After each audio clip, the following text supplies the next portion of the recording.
a scorer off the bench.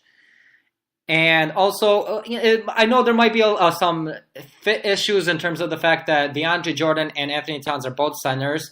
But I think really Karl Anthony Towns could work as a four. And he hit 1.5 threes last season at over a 400% clip. He could really stretch the floor if given that opportunity. And that's where I think it would be a good fit. The fact that he could stretch the floor and DeAndre Jordan could really play down low. And they really needed defense last year, and that's what they get with DeAndre Jordan. So they really fit two needs, both of the biggest needs they needed going into next season. Plus they get rid of that Andrew Wiggins contract, which he's a young player, and I think a team like the Clippers could take that contract on and give it a shot. They need somebody young there who could really work with their young players, the two rookies they just drafted, and anyone else around them, Tobias Harris.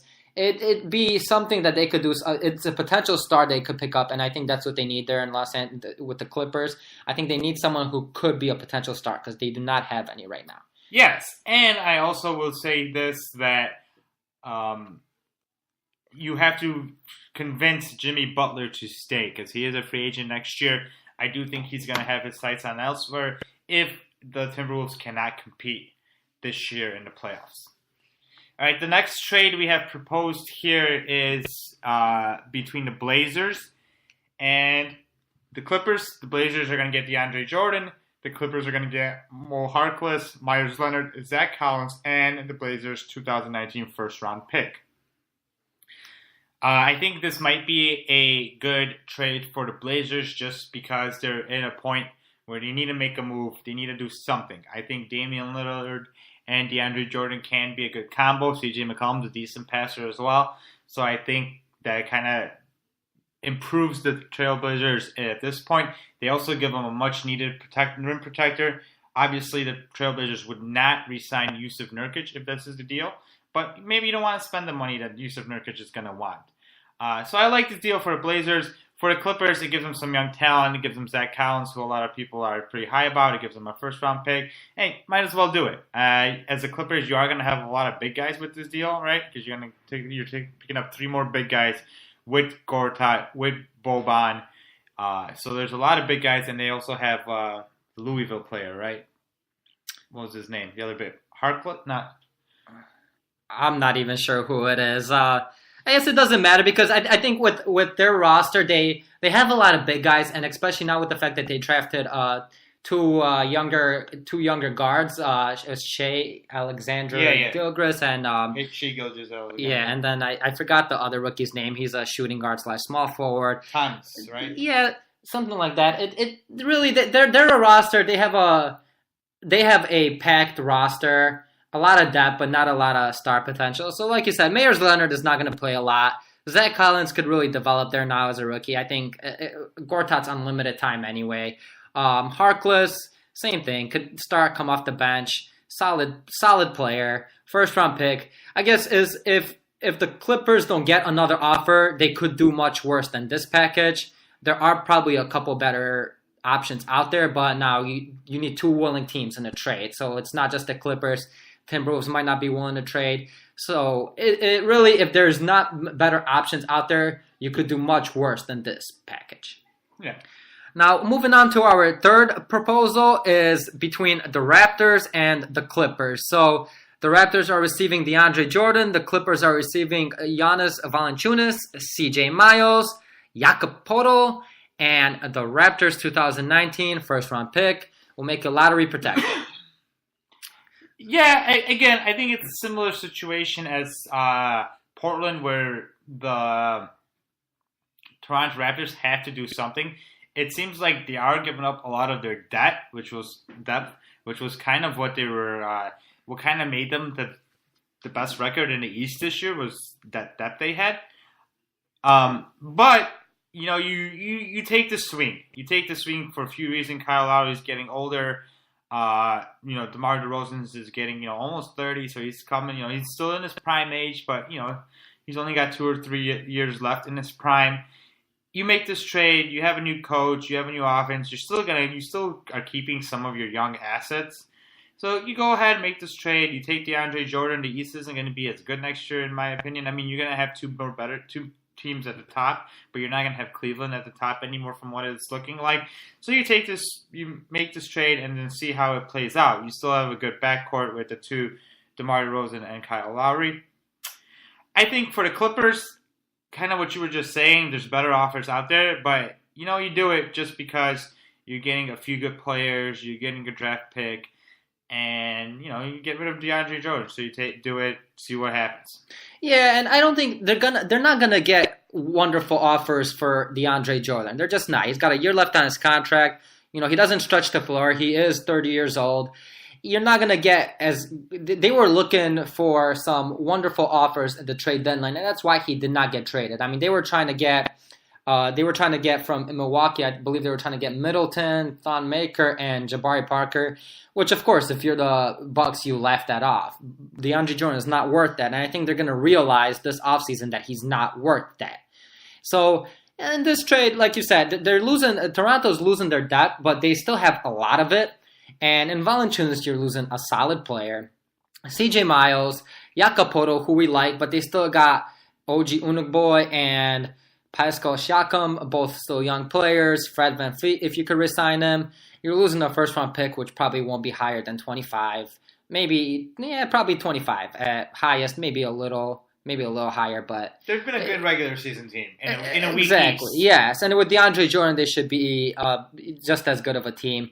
So it's, again, the one thing for the Clippers I would say about this trade and the Blazers trade is that now with the Blazers trade, Harkless and Leonard both have 3 years left on their contract, combined make about $20 million. Similar to Valanciunas and Miles, both have probably around $20 million left on their contracts. Now their contracts run for 2 more seasons, so really you're losing that cap flexibility for next year. However, I don't see many free agents really dying to go there unless they have to. And if you go to the Los Angeles Clippers, you're not going to be on an all-star roster. You're going to be on a roster that probably has the potential to be an 8 seed. And if you're, for example, Kawhi Leonard or Jimmy Butler and you decide to go to Clippers, you're going to move them up to the top 4. And you're going to be competing, and you just got to hope for the best in that situation.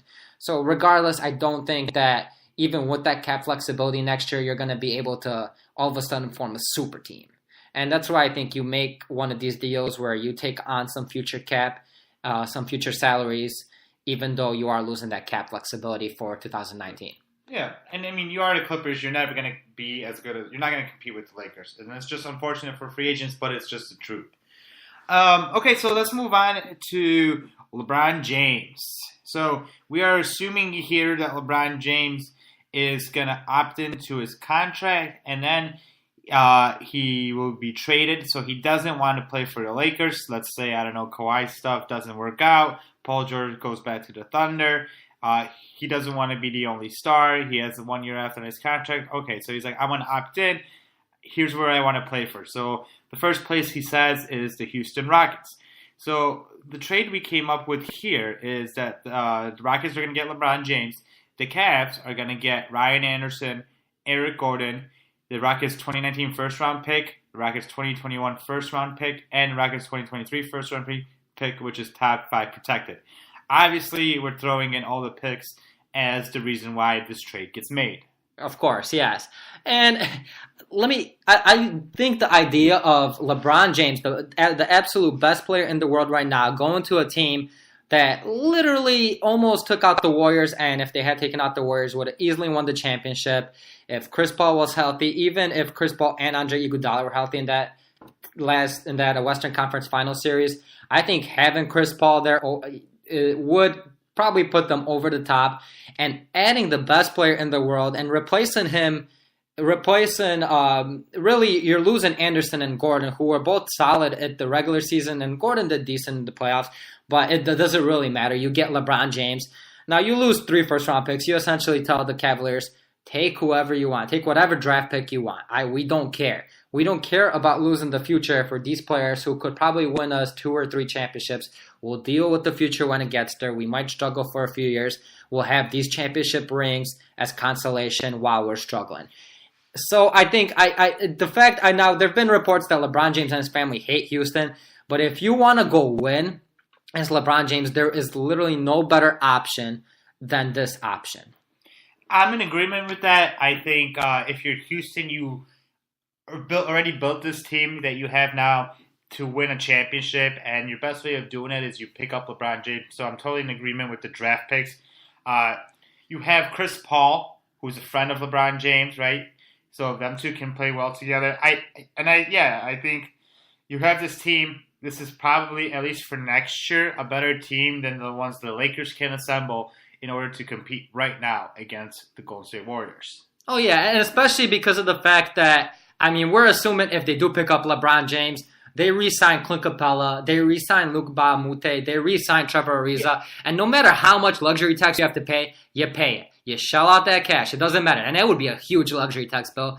It does not matter. And I think the Rockets owner, was it Daryl Morey or is he the GM? Daryl Morey's the GM. Daryl Morey's the GM. Okay, so whoever their owner is will be willing to shell out that money if you get LeBron James. I mean, he already made the moves that he's ready to win now. He would have to pay Chris Paul a ridiculous amount of money to keep him, but you still do it. Even if it's his fifth year, he's making into $40 million and he's 38 or whatever, and his knees are given out. You still do it because you can win this year. If you win next year, I mean, you probably will keep LeBron for another year, right? At least 2 years. LeBron wants those rings because LeBron knows that that's what he's getting compared about with his legacy with Michael Jordan. And then if you're Cavaliers, this is a no-brainer. You're getting a lot of assets in return that you wouldn't be getting back if he left for nothing. Left for nothing. And those picks, 2021, 2023, can be really good picks because they may just be left with, James Harden being the only guy when other teams are getting better. So you do it. Yeah, and that's James Harden at 34. And by that point, James and Paul might be retiring and Harden might be requesting a trade.